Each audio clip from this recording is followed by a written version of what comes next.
A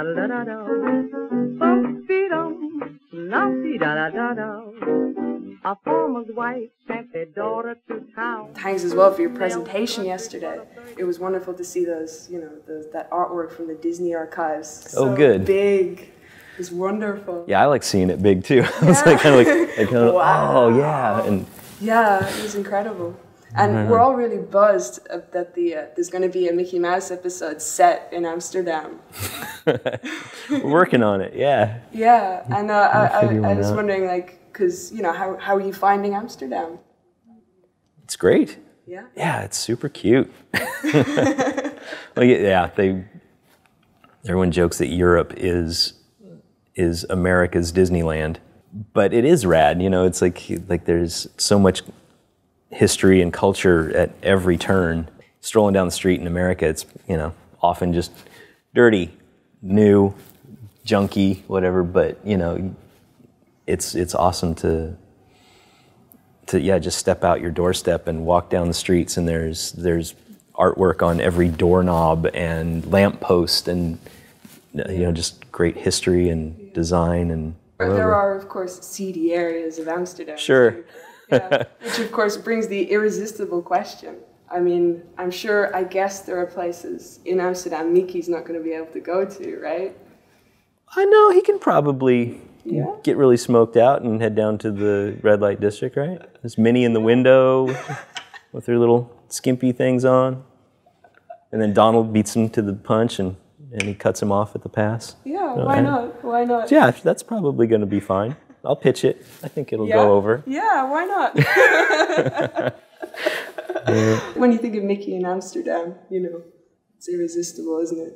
Uh-huh. Yeah. I don't know. I'm probably going to have to end up more with some windmill-themed thing. Yeah, I suppose so, yeah. Yeah, I noticed in the one set in Paris, there was a little Moulin Rouge reference. Yeah.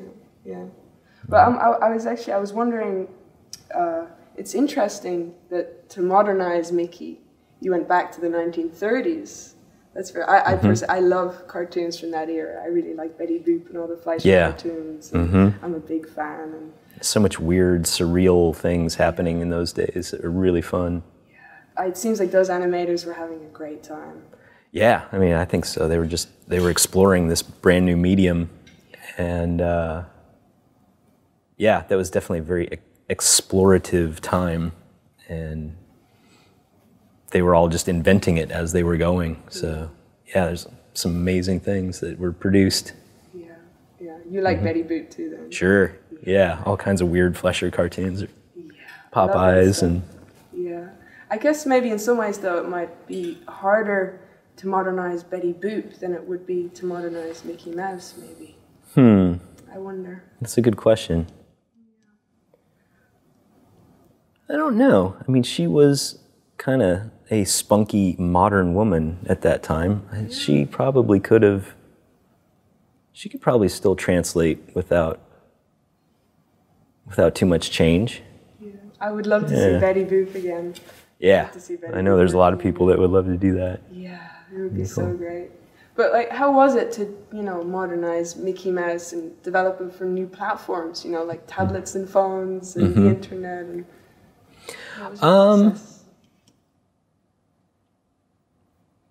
well, as far as the new platforms, I didn't really have to think about that too hard. That's just where Disney was going to put it. And the main adjustment was figuring out the 3 minute and 30 seconds proportions of a cartoon.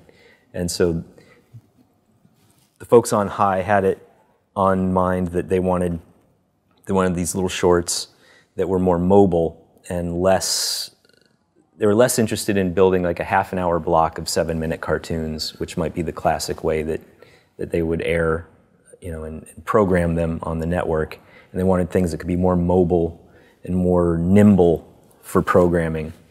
And so the 3:30 format was decided was a good length that they could put as interstitials on broadcast television. They could then put them on the web. They were a nice ingestible short length for YouTube. They're easily collected on Netflix or, you know, all these different kind of platforms. So that was kind of their handling, and I just had to figure out how you make a story work in that shortened format, because we're used to 7s or 11s. And like I mentioned before, that we almost do 7-minute cartoons with every storyboard, and then we have to go back and chop it down and try to, you know, get it to fit down once we get it to the editing bay. We end up losing half the jokes. But I think it's interesting that they are nimble enough to go on all these different platforms, because to the original want from the corporation, you know, can he be contemporary? Can these things be relevant today, or will it just be old-timey cartoons? The format itself is what makes it relevant. Makes it contemporary. The material makes it relevant because it's funny and it's jokes, and kids like to see funny shapes happen, and it's not dating itself with referential humor. So it will always be relevant, I think, to audiences. There's nothing more relevant than Tom and Jerry. You know, it works forever, all over the world. Everyone understands that cat eats mouse, mouse doesn't want to be eaten. So you understand the story, and then you go from there. Well, I think people could well be watching these, because you know, the 30s cartoons, people are still watching these. And that's what, how many years? 80 years? Yeah. I think people will still be watching these cartoons in 80 years. Yeah. I think so. I saw a group of 4- and 5-year-olds watching the Clock Cleaners, that Mickey Mouse episode where they're busy cleaning a clock. Yeah. And you might get an executive type person go, oh, kids don't understand manual labor. What do they know about clockwork? They'll never they won't be able to connect with that. Yeah. And no, 4-year-olds laugh because Donald gets caught in a clock spring and he gets twisted into a spring shape, and then he pops out and then he does a little funny clock dance, and kids laugh. So exactly, even the black and white stuff, kids love that, the bouncing and the eyes and the things morphing, and they love it. Yeah. They love it. Yeah. Yeah.